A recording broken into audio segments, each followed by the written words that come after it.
Hey, what's going on, guys? Assad here, and in this tutorial I'm gonna talking about the Math.LN2 property. So what this represent is the if we call that property, it will returns you the natural logarithm 2, which is 0.693 something, and you can directly see that by just log it on a console.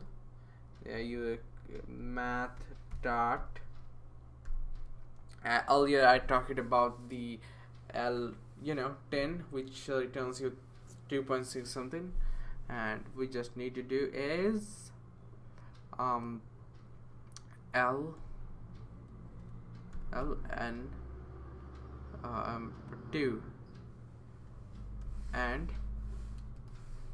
it will returns you that 0.69, and you can create function with it. Like now I'm gonna do is sum, name it as sum, that means something, and pass the argument num, that means number, return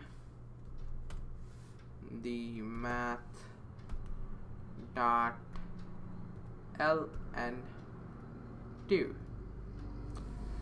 Just do that and into num. And now what we're gonna do is log it on a console, the math dot we're gonna pass something like first we call the function sum, and pass parameter something like 10, and it will give you 693, something like that. So hope you guys understand. That's it for today's video, guys. See you guys in the next tutorial.